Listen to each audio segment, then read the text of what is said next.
Hello everyone, मैं Vishwajeet Singh Subra Ranjan IAS के YouTube channel पर आप सभी का स्वागत करता हूं। मैं आप सभी के समक्ष वीकली करंट अफेयर को लेकर प्रस्तुत हुआ हूं। हम एक सप्ताह के जो महत्वपूर्ण परीक्षा की दृष्टि से खबरें हैं उनको कवर करेंगे। ठीक है, तो आइए स्टार्ट करते हैं पहले न्यूज से जो इस सप्ताह की है कि सुप्रीम कोर्ट ने नागरिकता अधिनियम की धारा 6 की वैधानिकता को बरकरार रखी है। तो इसको हम देखेंगे कि ये किससे संबंधित है और एग्जाम के पॉइंट ऑफ व्यू से। यह नागरिकता अधिनियम जो है ये असम राज्य से जुड़ा हुआ है। ठीक है, ये असम राज्य से जुड़ा हुआ है और इसकी जो धारा 6 है ये नागरिकता के बारे में बात करती है असम के लोगों को।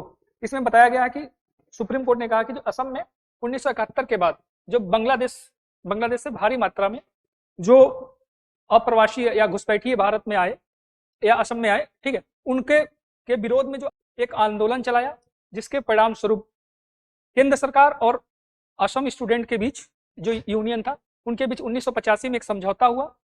ठीक है, और समझौते के तहत धारा 6 को असम में लागू करने की बात की गई। इसके अंतर्गत हम देखेंगे कि जो असम में प्रवेश करने वाले अप्रवासी जो हैं, ठीक है, अप्रवासी घोषित किए जाने के 10 वर्ष बाद उनको कुछ शर्तों पे नागरिकता देने की बात कही गई है। उसमें क्या थे धारा 6 में?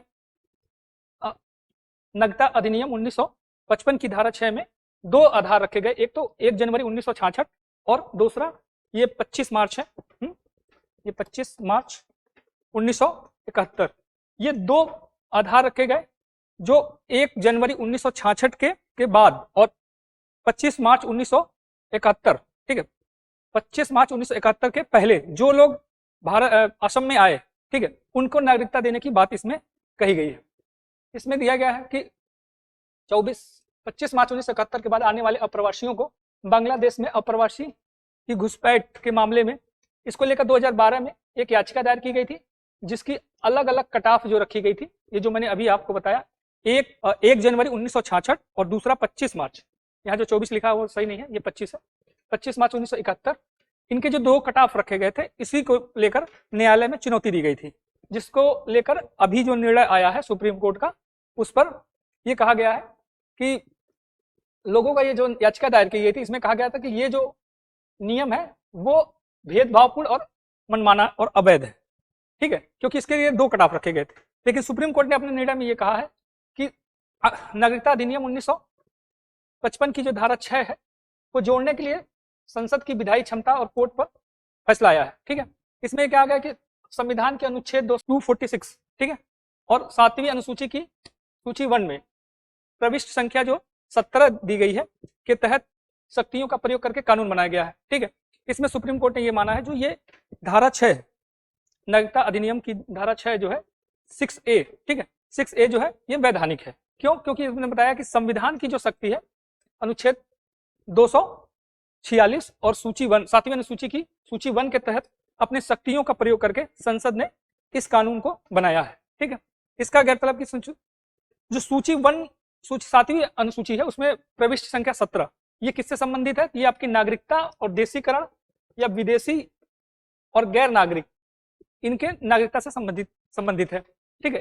तो इसमें ये बात जो कहा है सुप्रीम कोर्ट ने कि ये जो लॉ है ये करेक्ट है, इसमें कहीं भी ये मनमाना या फिर भेदभावपूर्ण का जो आरोप लगाया गया है, ठीक है, ये नहीं है, क्योंकि यहाँ पे उनका आधार जो था न्यायालय में चैलेंज करने का ये जो अनुच्छेद 14 है, ठीक है, समानता का जो अधिकार है, तो इस तरह से देखेंगे तो ये वैधानिक है। अब आइए देखते हैं नागरिकता अधिनियम 1955 के बारे में।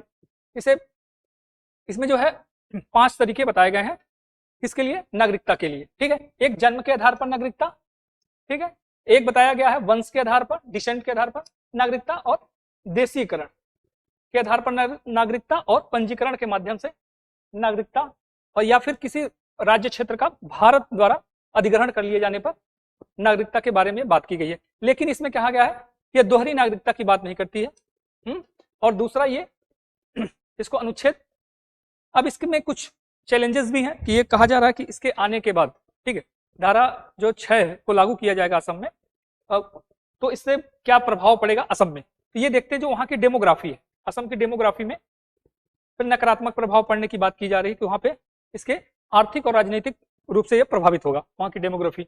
दूसरा ये कहा जा रहा है कि जो असमिया लोग हैं इनकी सांस्कृतिक जो संरक्षण के अधिकार है, ठीक है, उस पर भी प्रभाव पड़ेगा, वो छिन सकता है, ठीक है। जो अल्पसंख्यकों के हितों का संरक्षण की बात करता है तो उस पर भी प्रभाव पड़ेगा। तो इस तरह से ये जो है असम के लोगों को प्रभावित करेगा। इस पे लेकर सुप्रीम कोर्ट ने अपना निर्णय दिया है और इसको धारा 6A को बरकरार रखा है। नेक्स्ट आप देखेंगे बहुआयामी गरीबी सूचकांक, ठीक है।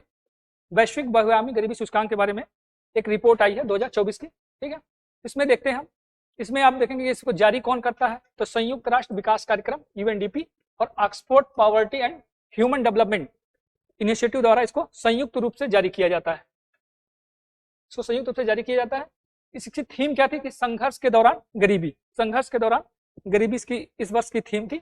और रिपोर्ट में अलग अलग इसमें यह कहा गया कि इसका उद्देश्य क्या है। इसका उद्देश्य यह है कि अलग अलग समय में, अलग अलग देशों में समय के साथ हिंसक संघर्ष और बहुआयामी गरीबी के बीच जो संबंध है उस पर बात की गई है, कि अलग अलग देशों में और हिंसक समय के दौरान क्या उन पर प्रभाव पड़ा है अलग अलग समय में, उस पर बात की गई। इस रिपोर्ट में बताया गया कि 10 संकेतों के आधार पर यह देखा गया है जो संघर्षरत देश हैं, जहां पे हिंसाग्रस्त जो देश हैं और गैर हिंसाग्रस्त जो देश हैं, उनमें काफी अभाव का अंतर देखा गया, उच्चतम स्तर देखा गया है। कहां पे, जो हिंसाग्रस्त देश हैं उनको, वहां के नागरिकों में यह देखा गया कि वहां पे अभाव ज्यादा है। और इसमें 111 देशों को, 111 देशों में 1.1 मिलियन लोगों अर्थात विश्व की लगभग 18% आबादी गंभीर रूप से बहुआयामी गरीबी से ग्रस्त बताया गया है। इस रिपोर्ट में यह बताया गया कि 1.1 या फिर 18% बिलियन लोग पूरे विश्व में बहुआयामी गरीबी से मतलब पीड़ित हैं, या कहिए कि जो इसमें जीवन जी रहे हैं। नेक्स्ट अब इसमें यह बताया गया कि भारत के संदर्भ में कि 234 मिलियन या फिर 23.4 करोड़ लोग एक्सट्रीम गरीबी से ग्रस्त हैं, ठीक है, एक्सट्रीम गरीबी से ग्रस्त है विश्व में, जो कि सर्वाधिक है, ठीक है, जो कि सबसे विश्व में देखा जाए तो सर्वाधिक है भारत के दृष्टिकोण से। बहुआयामी गरीबी सूचकांक के बारे में अब देखिए, ठीक है, ये देखेंगे कि ये 3 मानकों का प्रयोग कर रहा है। एक तो स्वास्थ्य, शिक्षा और जीवन स्तर। स्वास्थ्य में आप देखेंगे तो पोषण और बाल मृत्यु दर, ऐसे शिक्षा में आप देखेंगे तो स्कूली जो वर्ष है और या फिर ड्रॉप आउट स्कूलों में जो उपस्थिति है उसको हम इसके आधार पर ये मेजर करता है, इन 2 आधारों पर। और जीवन स्तर में ये आपका रसोई गैस, सैनिटरी, पेयजल, बिजली, आवास, संकेतक और परिसंपत्तियों के आधार पर ये इसका मापन करता है।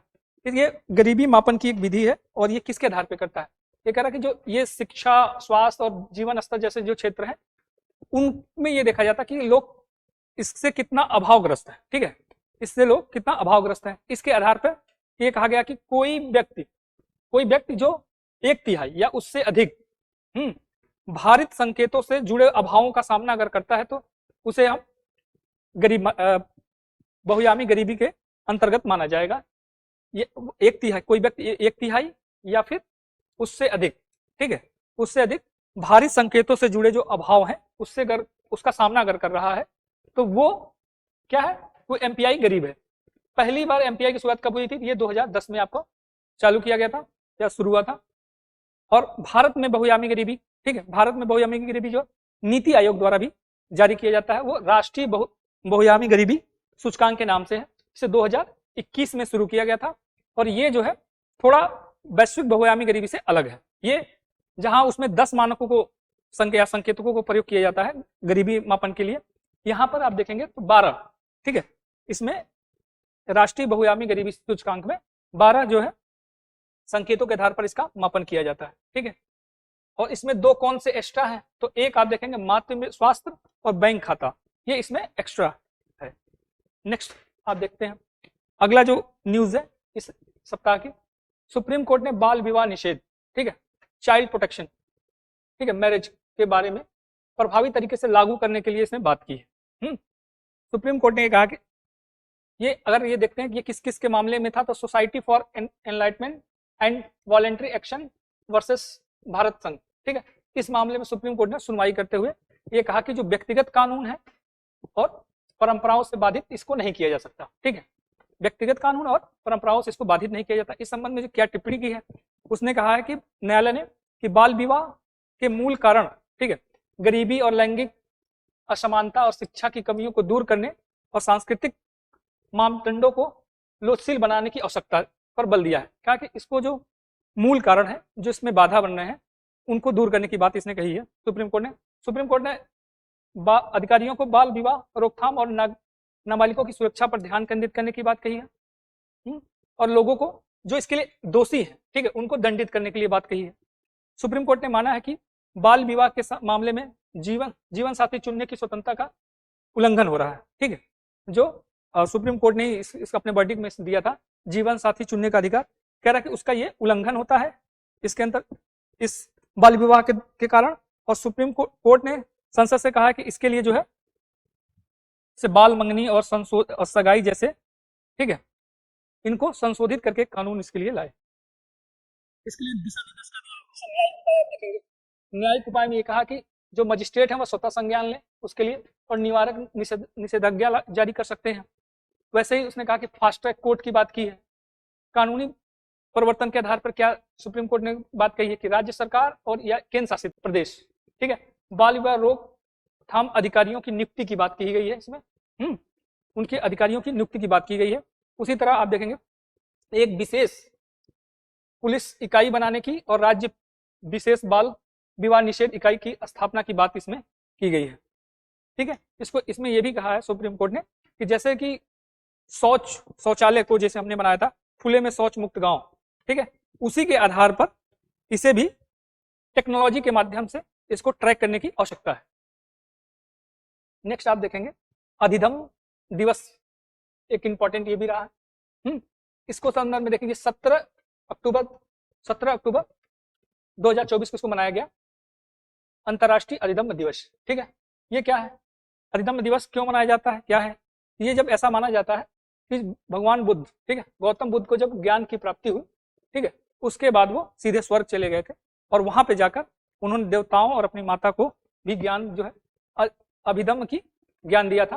ठीक है, लेकिन उनकी माता को अभिधम्म की दीक्षा दी थी या शिक्षा दी थी। ठीक है, उसके बाद ये सीधे लौट के पृथ्वी पे फिर दोबारा आए थे और ये ऐसा माना जाता है वो क्षेत्र उत्तर प्रदेश का संकीसा है। संकीसा है, ठीक है, संकीसा या आज के में वर्तमान में फर्रुखाबाद कह सकते हैं उसे। ठीक है, उसको मानते हैं हम। तो उसी दिन जिस दिन वो दोबारा लौट के पृथ्वी पर वापस आए थे, तो उस दिन को हम अभिधम्म के रूप में मनाते हैं। ठीक है, अभिधम्म दिवस के रूप में हम मना रहे हैं। ठीक, और इसमें यह भी है कि अब देखेंगे त्रिपिटक के बारे में। ठीक है, ये बौद्ध धर्म से संबंधित ग्रंथ है, पाली भाषा का ग्रंथ है, ये बौद्ध धर्म का प्राचीनतम ग्रंथ है। इसमें ये भगवान बुद्ध के उपदेशों को संग्रहित किया गया है। इसके 3 भाग हैं। ठीक है, इसमें आप देखेंगे विनय पिटक, सुत्त पिटक और अभिधम्म पिटक। ठीक है, इसमें ये इसके 3 भाग हैं जिसमें अलग अलग चीजों को समाहित किया गया है। भगवान बुद्ध के उपदेश, फिर उस पर नियम और कानून जो है उसको इसमें संग्रहित किया गया है। इसमें ये देखिए अभिधम्म में क्या है, भिक्षु और भिक्षुणियों के लिए नियम और टिप्पणियों को शामिल किया गया है। ठीक है, इसकी रचयिता जो थे वो मोगली तिस्स थे। अब इसकी अगला जो न्यूज है वो उमर अब्दुल्ला। ठीक है, ये अभी जो है आपने देखा होगा जम्मू एंड कश्मीर में चुनाव के बाद नए सरकार का गठन हुआ है। तो नए सरकार के गठन के रूप में जम्मू एंड कश्मीर के मुख्यमंत्री के तौर पर इन्होंने शपथ लिया है। ठीक है, 16 अक्टूबर 2024 को इन्होंने लिया है। इन्होंने संघ शासित प्रदेश बनने के बाद, ठीक है, संघ शासित प्रदेश बनने के बाद पहली बार ये इसके मुख्यमंत्री बने हैं। कौन? उमर अब्दुल्ला। और उप मुख्यमंत्री बनाए गए हैं सुरेंद्र चौधरी जी को बनाया गया है। इसका आयोजन हम शेर कश्मीर इंटरनेशनल कन्वेंशन सेंटर में किया गया था और इसकी जो लेफ्टिनेंट गवर्नर मनोज सिन्हा जी हैं उन्होंने इनको शपथ दिलवाया था। अब इसको हम देखते हैं कि उमर अब्दुल्ला इससे पहले जो है 2009 और 2015 के दौरान ये जम्मू एंड कश्मीर राज्य के मुख्यमंत्री रहे थे।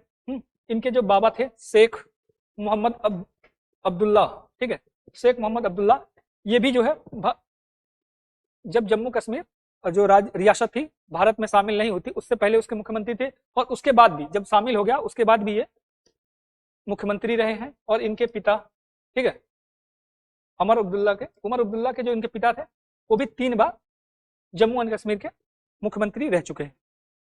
नेक्स्ट आप इसमें देखेंगे कि इसको कब लाया गया था, मतलब यूनियन टेरिटरी का दर्जा कब दिया गया था। तो 5 अगस्त 2019 को गृह मंत्री अमित शाह जी द्वारा, ठीक है। धारा 370 को समाप्त कर दिया गया था और 2 नए केंद्र शासित प्रदेश जम्मू एंड कश्मीर और लद्दाख को इसमें विभाजित कर दिया गया था, ठीक है। और ये पहला, और जम्मू एंड कश्मीर को विधानसभा वाला संघ शासित प्रदेश बनाया गया था विभाजित करके। नेक्स्ट है विकास में महिलाओं की भूमिका पर विश्व सर्वेक्षण, ठीक है। एक रिपोर्ट आई है world survey on the role of women in development के नाम से एक रिपोर्ट आई है और उसकी थीम क्या है, harnessing social protection for gender equality resilience and transform. यह रिपोर्ट हर 5 साल बाद ये जो यूएन जनरल असेंबली है इसकी इकोनॉमिक एंड फाइनेंशियल कमेटी को सौंपी जाती है, हर 5वें साल इसको सौंपी जाती है।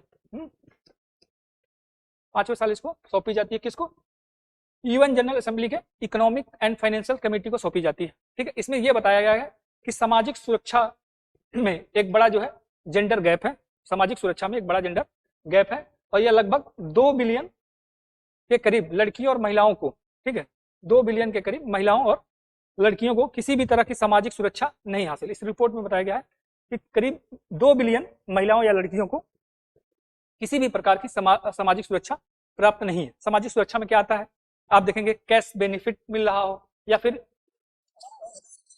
मतलब इंश्योरेंस या सुरक्षा है वो हो, उनको प्राप्त हो, या पेंशन जैसी कोई सुविधाओं का लाभ ले रहे हो।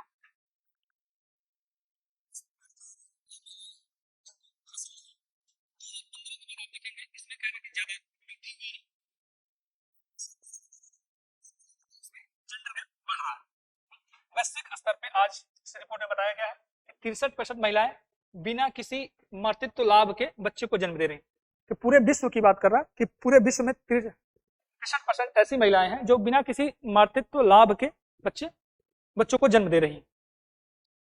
आगे इसमें यह है, इस रिपोर्ट में कहा गया कि महिलाओं की आर्थिक स्टेबिलिटी और बच्चों की वेलबींग को नकारात्मक ढंग से प्रभावित हो रही है।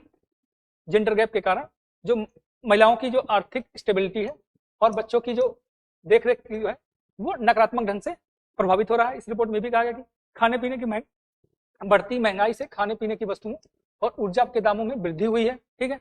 और 25 से जो 34 आयु वर्ष की जो महिलाएं हैं और इसी वर्ग के जो पुरुष हैं उनकी अगर तुलना की जाए तो इसमें कहा गया कि पुरुषों की तुलना में महिलाएं जो है 25% ज्यादा गरीब है। इसमें यह भी बताया गया है वैश्विक कई ऐसी संस्थाएं हैं जो जेंडर गैप को कम करने के लिए महत्वपूर्ण भूमिका निभा रही हैं।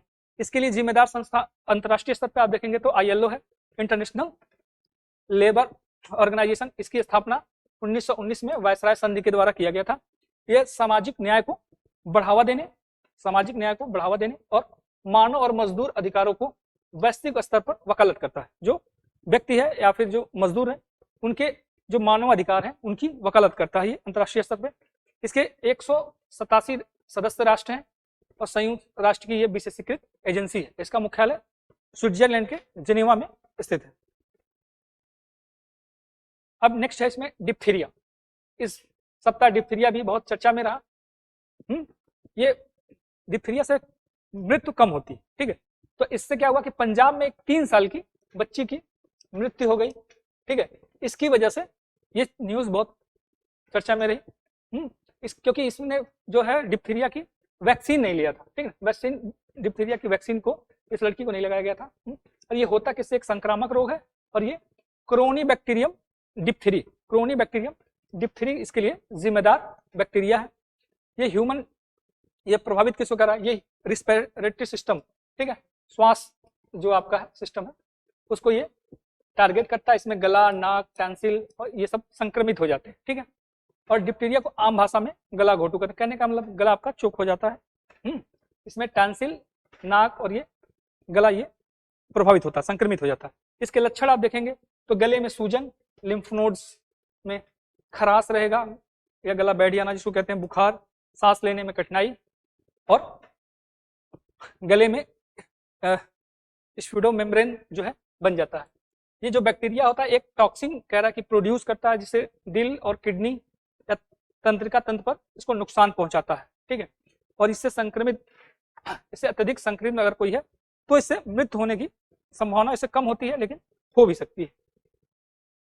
डिप्थीरिया के इलाज के लिए एंटीटॉक्सिक और एंटीबायोटिक का इस्तेमाल किया जाता है। इसके टीकाकरण भारत सरकार द्वारा इसका टीकाकरण का कार्यक्रम चलाया जा रहा है। तो 0 से जो 16 वर्ष के हैं बच्चे हैं उनको दिया जाता है, 7 डोज में दिए जाते हैं, जिसमें से शुरुआत पहले वर्ष में ही 3 डोज शुरुआत में ही शुरुआती खुराक एक साल के बच्चों को दिया जाता है। उसके बाद 2 साल के होने पे कह रहा कि एक बूस्टर डोज देते हैं, डीपीटी के नाम से ही लगाते हैं, ठीक है, जिसमें डिप्थीरिया और अलग अलग है। और 6 साल के वर्ष में या पांचवी खुराक दी जाती है, और 10 और 16 वर्ष की अवस्था में एक खुराक इसमें दी जाती है। कह रहा कि भारत के टीकाकरण कार्यक्रम में डिप्थीरिया को शामिल किया गया है। ये 2024 और 25 में आप देखेंगे तो 1 साल आयु के कैटेगरी के जो बच्चे हैं, ठीक है, 1 वर्ष के जो बच्चे हैं उनमें 93.5% बच्चों को इसके टीके लगाए जा चुके हैं। और भारत में डिप्थीरिया के लगभग 84% ऐसे मामले हैं जो केवल 10 राज्यों से ही आते हैं। अगर WHO की बात करें तो इसके जो 5 साल का डेटा है उसमें आप देखेंगे तो ये भारत में कह रहा कि 2023 में 3850, ठीक है, 3850 मामले सामने आए थे, और 2021 के बाद इसमें देखा गया है बढ़ोतरी देखी गई है इसके बीमारी में। नेक्स्ट जो न्यूज है, भारत को वैश्विक स्तर पर वैश्विक जैव विनिर्माण में परिवर्तित करने की बात की जा रही है, ठीक है, बायो मैन्युफैक्चरिंग की सेंटर बनाने के में बात की जा रही है। तो बायो मैन्युफैक्चरिंग होती क्या है? ये कह रहा कि बायोटेक्नोलॉजी का ही एक प्रकार है। बायो मैन्युफैक्चरिंग बायोटेक्नोलॉजी का ही एक प्रकार है। इसमें हम मैन्युफैक्चरिंग के तौर पे बायो मटेरियल का उपयोग करते हैं, ठीक है, बायोलॉजिकल मटेरियल से हम प्रोडक्ट को बनाते हैं। इसमें हम सूक्ष्म जीवों या पशुओं की जो कोशिकाएं होती हैं, पौधों की जो कोशिकाएं होती हैं, एज ए मटेरियल इसको उपयोग करते हैं, मटेरियल के रूप में उसका उपयोग किया जाता है। इससे आप दवाइयां और खाद्य पदार्थ या फिर इंडस्ट्री के में बायो मटेरियल और या बायो मॉलिक्यूल्स बनाने के लिए उपयोग किया जाता है। इस प्रक्रिया के दौरान हम प्राकृतिक रूप से जो नेचुरली जो रिएक्शंस होते हैं बॉडी में या फिर कोई भी चीज बनने में, ठीक है, एक्शन और उसका रिएक्शन का उपयोग करके इसको बनाया जाता है। इसका आप देखेंगे कहाँ कहाँ उपयोग है, तो फार्मा इंडस्ट्री में, मेडिसिन बनाने में, ठीक है, फूड में या ड्रिंकिंग में, ठीक, इसका उपयोग करते हैं, बीवरेजेस के तौर पे भी, बायो एनर्जी में भी उपयोग किया जाता है, इन्वायरमेंट के कंजर्वेशन में भी इसका उपयोग किया जा सकता है, और एग्रीकल्चर सेक्टर में भी इसका उपयोग किया जा सकता है। बायो मैन्युफैक्चरिंग के फायदे क्या हैं? बायो मैन्युफैक्चरिंग से क्या है, इसकी पर्यावरणीय जो लागत है वो एक तो कम होती है, और इन्वायरमेंट पर इसका जो इम्पैक्ट है वो कम होता है, प्रभाव जो है इसका बहुत कम पड़ेगा, ठीक, और इसके साथ ही एक ग्रीन हाउस गैसों का कम उत्सर्जन करता है, और प्रोडक्शन के लिए इसमें रिसोर्स की भी आवश्यकता कम होती है। भारत में कह रहा है कि बायो मैन्युफैक्चरिंग को बढ़ावा देने के लिए प्रमुख कौन कौन सी पहल इस समय की जा रही है? तो अब मेक इन इंडिया प्रोग्राम, ठीक है, biotechnology park and cluster, biotechnology industry research assistant council BARC, ठीक है, और राष्ट्रीय प्रौद्योगिकी विकास रणनीति 2021-2025, ठीक, ये जो है 4 ऐसे पहल हैं जो बायो मैन्युफैक्चरिंग को बढ़ावा देने के लिए किया जा रहा है। इसके लिए जिम्मेदार कौन है? तो डीबीटी, ठीक है, डिपार्टमेंट ऑफ बायोटेक्नोलॉजी या जैव प्रौद्योगिकी विभाग इसके लिए रिस्पॉन्सिबल है या जिम्मेदार है। ये भारत सरकार के विज्ञान और प्रौद्योगिकी मंत्रालय के अधीन है या इसके अंतर्गत आता है। ये कह रहा है कि जैव प्रौद्योगिकी के विकास और व्यवसायीकरण के लिए काम करता है। कौन? डीपीटी काम करता है। नेक्स्ट आप देखते हैं, अगला है इसरो का अंतरिक्ष डॉकिंग प्रयोग। ये क्या है? ये स्पेस में एक सैटेलाइट, अगर आम भाषा में अगर इसको समझे तो एक जैसे एक व्यक्ति दूसरे व्यक्ति से हाथ मिलाता है, वैसे एक सैटेलाइट किसी दूसरे सैटेलाइट से जब मिलता है या हैंडशेक करता है, उसी को हम डॉकिंग कहते हैं। ऐसा ही कुछ एक प्रयोग है जो इसरो करने अभी जा रहा है। इसको देखेंगे, कह रहा है कि चंद्रयान 4 या इससे जो भी आगामी भारतीय जो इसरो के जो प्रोग्राम है, जैसे कि भारतीय अंतरिक्ष स्टेशन, ठीक है, ऐसे मिशनों के लिए ये जो एक्सपेरिमेंट है ये बहुत जरूरी है। और इसको नाम जो दिया गया स्पेडेक्स यानी कि स्पेस डॉकिंग एक्सपेरिमेंट, ठीक है। इसके अंतर्गत 2 उपग्रह, एक मिसाइल से 2 उपग्रह अलग अलग कक्षाओं में प्रेक्षित किए जाएंगे, अलग अलग कक्षाओं में प्रेक्षित किए जाएंगे 2 उपग्रह एक ही रॉकेट से, और थोड़ी इसको कुछ समय बाद इसको उन दोनों ही जो उपग्रह हैं उनको कनेक्ट किया जाएगा, ठीक है, उनको एक दूसरे से कनेक्ट किया जाएगा। यही जो है जैसे कि हाथ मिलाने वाली बात जो हम कह रहे थे, वही एक दूसरे से जो कनेक्ट होंगे, यही डॉकिंग कहलाता है। इसके लिए अनंत टेक्नोलॉजी एंड प्राइवेट लिमिटेड में 400 किलोग्राम के 2 उपग्रह निर्माण कर रहा है, ठीक है, ये इस पे काम कर रहा है इसरो के साथ मिलकर। नेक्स्ट न्यूज है आपके लिए, green and blue water, green and blue water, ये the global commission on economics of water, ठीक है, the global commission of on the economics of water ने ग्रीन वाटर और ब्लू वाटर पर एक प्रकाश डालते हुए एक रिपोर्ट जारी की, उसका नाम है द इकोनॉमिक ऑफ वाटर, ठीक है, इकोनॉमिक ऑफ वाटर। अपने रिपोर्ट में दो शब्दों का प्रयोग किया है, green water and blue water. तो ग्रीन एंड ब्लू वाटर के बारे में देखेंगे तो ग्रीन वाटर वो है जो मिट्टी और वनस्पतियों में, जो मिट्टी और वनस्पतियों में नमी को जो रोक कर, मिट्टी और वनस्पतियां जो अपने पास रखती हैं होल्ड करके आर्द्रता को, ये उसको संदर्भित करता है। जैसे कि जल विज्ञान चक्र में हम देखते हैं ग्रीन वाटर का उपयोग होता है, ठीक है, पौधे अपनी जड़ों के माध्यम से जल को अवशोषित करते हैं और फिर उसका वाष्पोत्सर्जन करते हैं, ठीक है, वो आर्द्रता के रूप में, जल वाष्प के रूप में कहाँ है, वायुमंडल में जाता है, फिर वायुमंडल से वो वर्षा के रूप में पृथ्वी पे आता है, ठीक है, और इससे क्या है, जलवायु परिवर्तन को कम करता है और आर्थिक स्थिरता लाता है। वर्षा जब होगी तो ये तो होना ही। अब ब्लू वाटर क्या है, इसमें ब्लू वाटर के मतलब ये जो झीलों, नदियों और जलाशयों में, ठीक है, जो सतही जल है या भूजल जो है संग्रहित है उसको हम ब्लू वाटर कह देते हैं, और जो मिट्टी और वनस्पतियों द्वारा है वो हम ग्रीन वाटर कह देते हैं, ठीक है। तो कह रहा है कि ब्लू वाटर का जो पुनर्भरण है वो वर्षा द्वारा होता है, यानी कि दोनों एक दूसरे से संबंधित हैं, ठीक। नेक्स्ट जो न्यूज है वो हुलाक गिब्बंस। हुलाक गिब्बंस क्या है, ये राष्ट्रीय वन्यजीव बोर्ड, ठीक है, राष्ट्रीय नेशनल वाइल्ड लाइफ बोर्ड द्वारा असम का एक अभ्यारण्य है होलंगापार गिब्बन अभ्यारण्य। इसमें तेल की खोज की गई है और इसमें तेल को कुएं की जो खोदने की जो स्वीकृति थी उसको इसने मना कर दिया है, क्योंकि इसके लिए अथॉराइज यही है। होलंगापार अभ्यारण्य हुलाक गिब्बन का एक पर्यावास है, ठीक है, ये वहां पे इंडेमिक के तौर पे है, ठीक है, वहां का ये पर्यावास है। भारत में कह रहा है कि एकमात्र कपि जो पाए जाते हैं वो हुलाक गिब्बंस है। हुलाक गिब्बंस भारत में पाए जाने वाले एकमात्र कपि हैं, ठीक है। इसमें दो तरह के बताए गए हैं, एक पश्चिमी हुलाक गिब्बंस होते हैं और एक पूर्वी। तो पूर्वी पश्चिमी जो हुलाक जो है वो व्यापक रूप से पाए जाते हैं, पूर्वोत्तर के सभी राज्यों में पाए जाएंगे, लेकिन पूर्वी हुलाक गिब्बंस जो है वो सिर्फ अरुणाचल प्रदेश और असम में विशेष रूप से पाए जाते हैं, ठीक है, ये दो ही राज्यों में पाए जाते हैं, और बाकी जो पश्चिमी हुलाक गिब्बंस है वो भारत के अन्य राज्यों में पाए जाते हैं, इसलिए इनका जो संरक्षण बहुत जरूरी हो जाता है।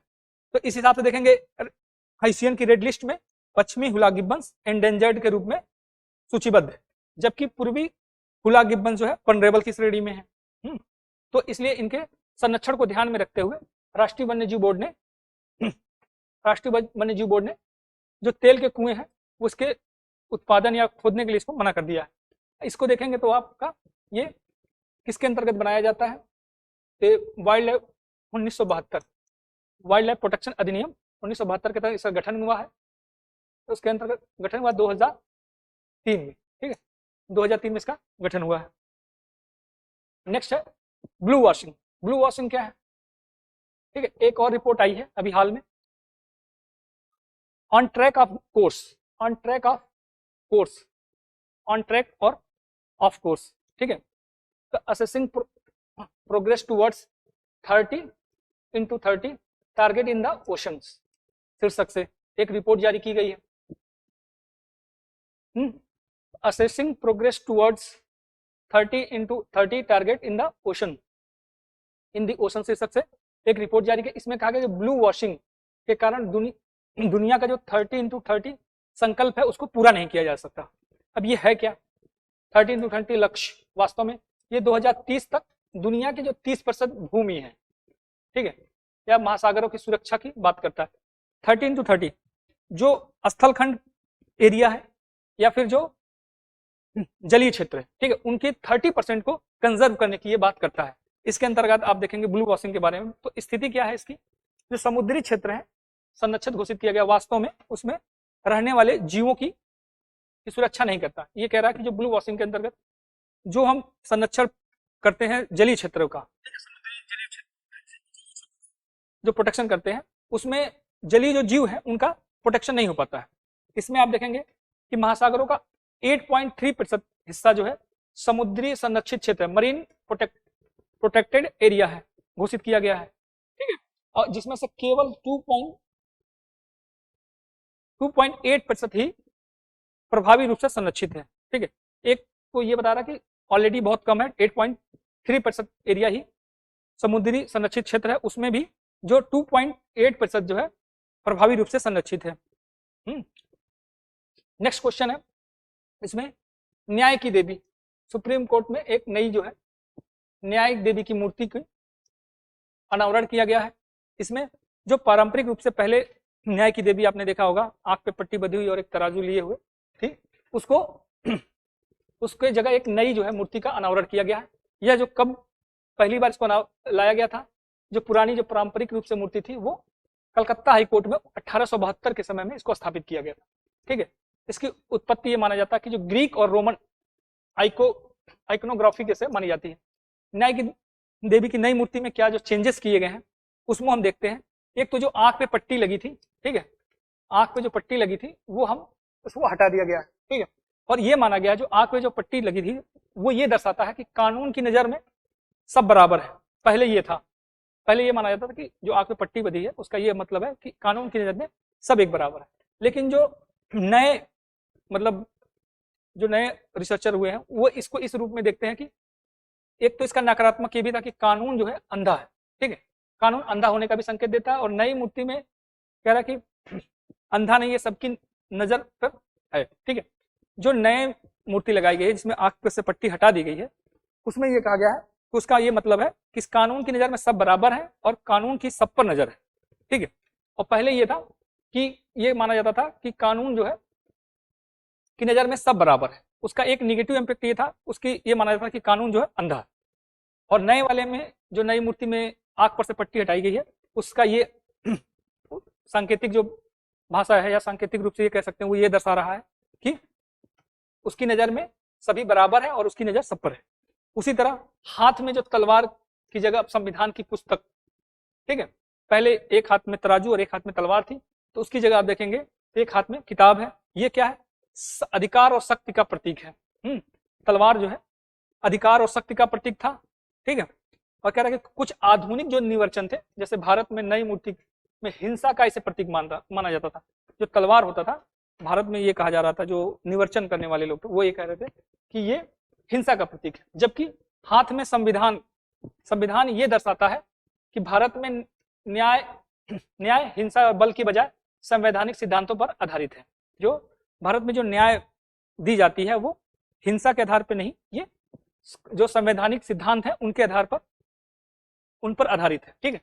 ये दिखाता है संविधान की पुस्तक। और उसके जो परिधान है उसमें भी चेंज किया गया है, ठीक है। जो मूर्ति के जो परिधान था उसमें भी चेंज किया गया, उसमें पश्चिमी परिधानों की जगह साड़ी पहने हुए दिखाया गया है। भारतीय जो पारंपरिक परिधान है साड़ी, उसमें दिखाया गया है। और दूसरा ये कि तराजू को इसमें बरकरार रखा गया, जो तराजू था वो बरकरार रखा गया है और दोनों ही समान, कोई भी पलड़ा झुका नहीं है, दोनों जो है बराबर है। इसका ये मतलब है कि जो भी निर्णय होंगे वो तथ्यों और तर्कों पर आधारित होंगे, ठीक है। उनको देखने के बाद या उनको सुनने के बाद, जो तर्क हैं जो तथ्य हैं उनको सुनने के बाद जज अपने निर्णय को सुनाते हैं। उसका अर्थ ये है। इस पे आधारित कुछ क्वेश्चन भी आपको दिए गए हैं, आप उस पर कमेंट कर सकते हैं। जैसे कि राष्ट्रीय वन्यजीव बोर्ड के संबंध में निम्नलिखित कथनों पर विचार करें, ठीक है। राष्ट्रीय वन्यजीव बोर्ड का गठन पर्यावरण संरक्षण अधिनियम 1986 के तहत किया गया था और इसकी अध्यक्षता पर्यावरण मंत्री करते हैं।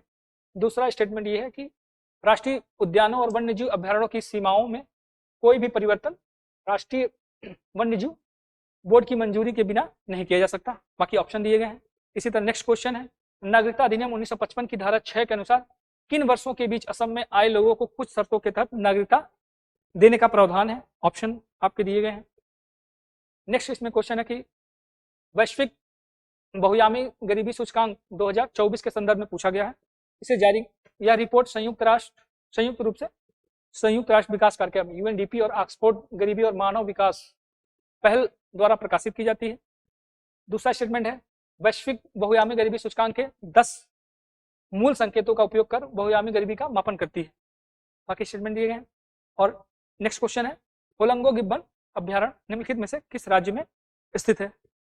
तो ये आपके समक्ष जो इस सप्ताह के महत्वपूर्ण प्रश्न थे, मतलब खबरें थी वो, और उस पर आधारित प्रश्न लेकर उपस्थित हुआ हूं। ये आपको वीकली मिलेगा, जो वीक के जो खबर होंगे उनको हम कवर करेंगे और फिर उसी के साथ उपस्थित होंगे आपके साथ। Thank you for watching.